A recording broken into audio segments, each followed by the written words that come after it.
தற்போதைய முக்கிய செய்தி, தஞ்சாவூரில் வகுப்பறையில் பாடம் நடத்தி கொண்டிருந்த ஆசிரியர் குத்தி கொலை செய்யப்பட்டுள்ளார். அது தொடர்பான முக்கிய செய்தியை தற்போது பார்த்துக் கொண்டிருக்கிறோம்.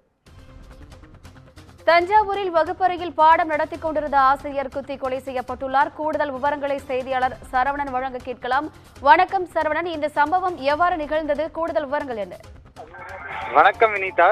வகுப்பறையில் பாடம் நடத்தி கொண்டிருக்கும் போது ஆசிரியர் குத்தி கொலை. தஞ்சாவூர் மாவட்டம் மல்லிப்பட்டினம் அருகே சின்னமனை பகுதியைச் சேர்ந்தவர் முத்து. இவரது மகள் ராணி 26. இவர் மல்லிப்பட்டினம் அரசு உயர்நிலைப் பள்ளியில் ஆசிரியராக பணியாற்றி வந்துள்ளார். கடந்த 4 மாதங்களுக்கு முன்பு பணியில் சேர்ந்தார். இந்நிலையில் சின்னமனை பகுதியைச் சேர்ந்த பன்னீர்செல்வம் மகன் மதன் 30. இவருக்கு பெற்றோர் திருமணம் செய்ய முடிவு செய்தனர். இதைத் தொடர்ந்து ரமணியை பெண் கேட்டு சென்றுள்ளனர். ஆனால் ரமணிக்கு மதனை திருமணம் செய்வதில் விருப்பமில்லை என கூறியதாகவும் கூறப்படுகிறது.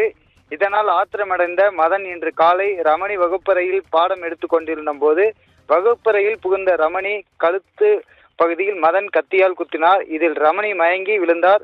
உடனே சக ஆசிரியர்கள் ரமணியை மீட்டு பட்டுக்கோட்டை அரசு மருத்துவமனைக்கு சிகிச்சைக்காக அழைத்து சென்றனர். மருத்துவமனையில் செல்லும் வழியே ரமணி இறந்து விட்டார்.